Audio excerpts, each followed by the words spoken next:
ಎಲ್ಲ ವಿಚಾರ ಅಲ್ಲ, ನದಿ ಜೋಡಣೆಗೆ ಇಟ್ಕೊಂಡಿದ್ದೀನಿ.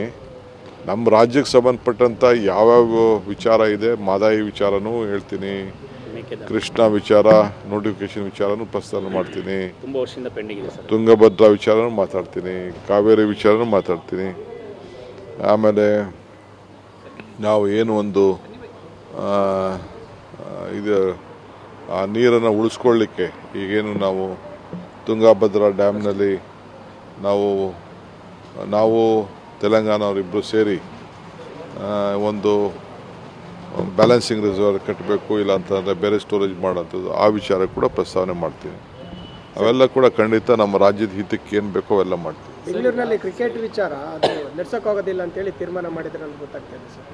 ನನಗೆ ಗೊತ್ತಿಲ್ಲಪ್ಪ. ನಾನು ಬೆಂಗಳೂರು ಕ್ರಿಕೆಟ್ ನಡೆಸಬೇಕು ಅನ್ನೋನು, ಬೆಂಗಳೂರು ಗೌರವನ ಉಳಿಸ್ಬೇಕು ಅಂತ ನಾನು ಯಾವುದು ಅಂಥದ್ದೇನು ಅನಾಹುತ ಮುಂದಕ್ಕೆ ಆಗಲಿಕ್ಕೆ ಅವಕಾಶ ಇಲ್ಲ. ಅವ್ರಿಗೇನು ಕಂಡೀಷನ್ ಹಾಕಬೇಕು ಕಂಡೀಷನ್ ಹಾಕಿ ಮಾಡಬೇಕು ಅನ್ನೋದು ನಾನು ಚರ್ಚೆ ಮಾಡ್ತೀನಿ. ಹೋಮ್ ಮಿನಿಸ್ಟ್ರಿಗೆ ರೆಸ್ಪಾನ್ಸಿಬಿಲಿಟಿ ಕೊಟ್ಟಿದ್ದೀವಿ. ಹೋಮ್ ಮಿನಿಸ್ಟ್ರು ಯುವಕರಿದ್ದಾರೆ, ಒಲಿಂಪಿಕ್ ಅಸೋಸಿಯೇಷನ್ ಪ್ರೆಸಿಡೆಂಟ್ ಆಗಿದ್ದರು, ಅವ್ರಿಗೂ ಅನುಭವ ಇದೆ.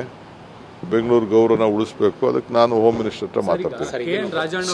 ಸಿ ಎಂ ಅವರು ಕೂಡ ಅದ್ರ ಬಗ್ಗೆ ಏನು ಕೊಡಬಾರ್ದು ಅಂತಿಲ್ಲ, ಬಟ್ ಸೆಕ್ಯೂರಿಟಿ ಲ್ಯಾಬ್ಸು ಅವೆಲ್ಲ ಕೂಡ ಗಮನದಲ್ಲಿ ಇಟ್ಕೊಳ್ಬೇಕು ಅಂತ.